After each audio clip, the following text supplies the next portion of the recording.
আসসালামু আলাইকুম। বিসমিল্লাহি রহমানির রহিম। কেমন আছেন আপুরা ভাইয়ারা? আল্লাহর রহমতে আমি ভালোই আছি। তো আজকে রান্না করছি ক্যাপসা, মুরগি পোড়া, আলু।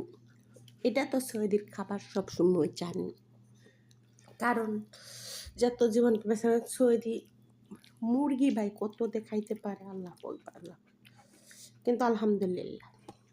তো একটি কথা বলি, দেখেন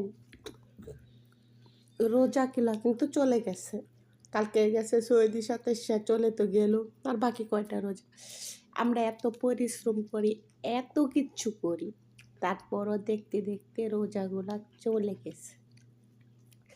আল্লাহর মাস, আপনি যদি রোজা থেকে মিথ্যা কথা বলেন, তারপরে মানুষের সাথে হারামি করেন, এই রোজা থেকে কোনো লাভ নেই।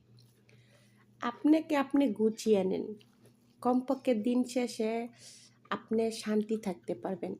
কারো ঈমান নষ্ট করবেন না, কারো হক নষ্ট করবেন না, তাহলে আপনি জীবনে বহুত সুখ পাইতে পারবেন। দেখেন, আমি খাইতে খাইতে আপনাকে একটা কথা কই, এখন পানি খাইলাম, কারণ পানি ছাড়া তো মানুষের গলা আটকে যায়, ঠিক না?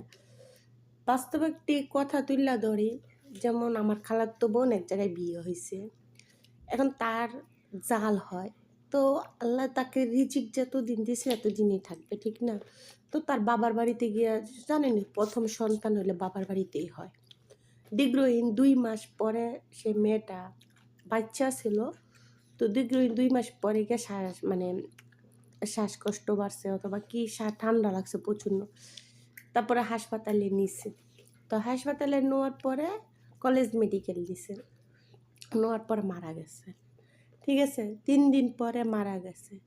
তো দেখেন, বাবার বাড়িতে মরছে দেখে কিন্তু কেউ কিছু বলতে পারে নাই যে তুই বাপের বাড়ি যাইয়া এভাবে ঠান্ডাতে আছিস কি লেগে, কাজ করছো কিসের জন্য, এই কথাটা কিন্তু কারো মুখ দিয়ে আসতে পারে না।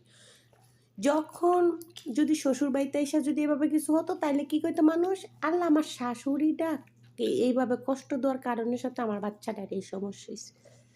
এখন সে বাচ্চাটা তার বাবার বাড়িতে অবস্থিত, কিন্তু এটা কোনো উছিলা না, এটা আল্লাহর লীলা খেলা, বুঝছেন?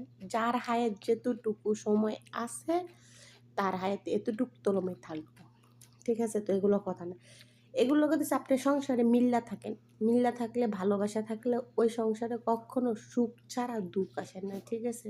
শান্তি আসে। তো আমার ভিডিওটা যদি ভালো লাগে তবু অবশ্যই একটা লাইক, একটা কমেন্ট, একটা শেয়ার করে দিবেন, কারণ আপনাদের ভালোবাসা আমি আগাইয়া যেতে